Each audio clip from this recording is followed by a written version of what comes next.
Hello everyone, welcome to Sam Science View channel. In today's video, we are going to listen to a science fact. What performance advantages does the brake by wire system provide and what kind of forces do drivers put through the pedal? Before getting into the video, please watch this entire video and if you have any science related queries, you can get it rectified through this channel. Now let's get into the video. If you spend any time with a driver listening to them talk about the car, one of the most common terms you will hear them refer to is braking stability. Drivers, of course, want brakes that have good bite, sharp initial deceleration when they stamp on the pedal. They want strong deceleration without any fade, that is, more of these later. They want good feel, a sort of predictable response, push harder, which is equal to stop more, push less, which is equal to stop less. But above all, they want good braking stability. Unlike bite, fade, and feel, something that all drivers will be able to relate to, it is much harder to understand what a driver means when they talk about braking stability. This is because we do not use brakes in the way that racing drivers use brakes. When we use the brakes in a road car, we are generally pointed in a straight line and we rarely push them hard enough to make the tires come close to activating the anti lock brake system, that is ABS. Racing drivers operate in a very different place. Every time they press the brakes, they want to slow down as rapidly as the car will permit them. This means that they push the brakes right up to the point where the tires will lock up every corner, every lap. Furthermore, they don't only press the brakes when the car is in a straight line. They push them from the end of the straight, they keep pushing them as they are turning in, and they only finally come off the brakes right at the apex of the corner, an instant before they start to apply the power for the exit of the corner. Throughout this entire time, the brakes are almost as important as the steering wheel for controlling the direction that the car is pointed. During this maneuver, if things are going well for the driver, then the car is held with all four wheels right at the very limit of skidding, but without the car deviating from the driving lane that the driver wants to follow through the corner. If things are going slightly less well, then the front wheels might start to slide a little more than the rear wheels, giving the driver a lazy, understeering car that will not turn. If things are going less well still, then it might be the rear wheels that slide more than the front wheels, and if they slide too much, then the car will start to spin. For this reason, the driver cares enormously how much braking happens on the front wheels compared to the rear wheels. If the car is unstable and wanting to spin on corner entry, then you probably need to ask less of the rear brakes and more of the front. If the car is lazy and understeery, then you would do the opposite. Furthermore, as the corner progresses from initial braking to turn in to corner apex, the driver wants different things. As the car starts to turn in, the car can often have a natural tendency to oversteer, which is progressively replaced by understeer as the apex approaches.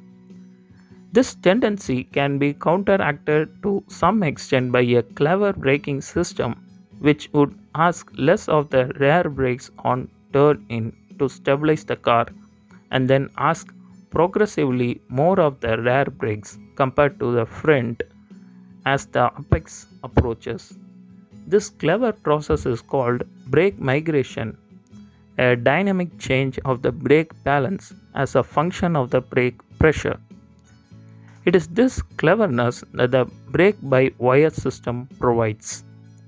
Guided by the rotary switch settings that the driver has made on their steering wheel, the brake by wire system juggles the braking input of the three main actuators: the calipers, the engine, and the NGUK, to provide the driver with a smooth, predictable shape to the rear braking action that allows him to keep the car at limit of adhesion without any anti-lock brakes while steering the car through the braking phase of the corner. Now, what kind of forces do drivers put through these brake pedal? A lot of force. The drivers really have to stamp on the brakes with every application, almost standing up in the car to do so. On road cars, servo assisted brake systems multiply the pressure you apply to the master cylinder, but the regulations in Formula 1 demand that the braking force has to be generated by the driver alone. They need very strong legs to do this, but they do get some help from the violence of the braking maneuver itself. The cars decelerate at around 5G compared to the 1G we might see during an emergency brake in our road cars. At this deceleration, the leg will weigh approximately 100 kg, and the weight of the leg on the brake pedal provides its own form of servo assistance to help them. The harder they press, the more the car slows. The more it slows, the more their leg weighs, which helps them to press harder.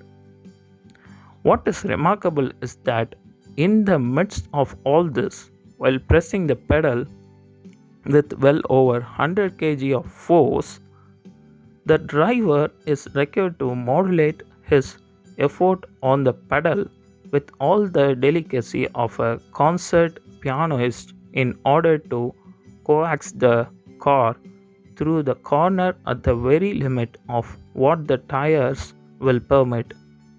It is a delightful contrast of violence and gentleness. Is there a perfect time to start applying the brakes? The perfect spot to hit the brakes in an F1 car will depend on a lot of variables: fuel loads, tire compound, the amount of degradation on the tire, and the levels of management a driver is doing. Therefore, in a race, this will constantly be shifting as fuel burns off and tires wear down, with drivers having to be reactive. Qualifying is less variable owing to similar fuel loads and fresh tires, meaning the braking points remain largely the same. Drivers ramp up the braking as the weekend goes on, using practice to really find the limit. They will start off conservatively before pushing deeper and deeper into the corner until they find the right marker to begin applying the brake pedal. Undoubtedly, the trickiest moment of the weekend is braking for the first corner on lap 1. First, drivers don't receive a whole lot of opportunity to drive on tracks on Sunday before the race begins. This means that drivers have to base the crucial decision of when to brake into turn 1 on a rough estimate of the day's grip levels which they form on the laps to grid and the formation lap. Second, despite the usual weaving to warm the tires on the formation lap and the fact that tire blankets are fitted to the car as long as possible. Brakes and tires are still not at the optimal temperatures at the start of the race, making it harder to judge just how much stopping potential they will provide. Finally, the field is bunched up at the start of the race with all cars vying for the same patch of track. So, drivers need to react to many different elements, making sure they get into the right slipstream, predicting what rivals will be doing, estimating grip levels, ensuring they don't break too early and lose positions, but also taking any opportunity to gain places.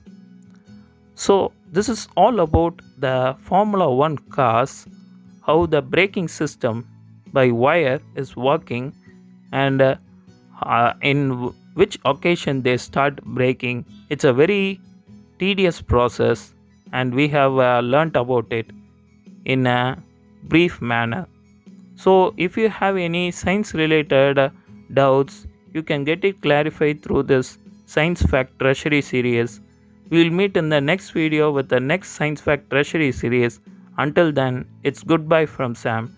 Take care.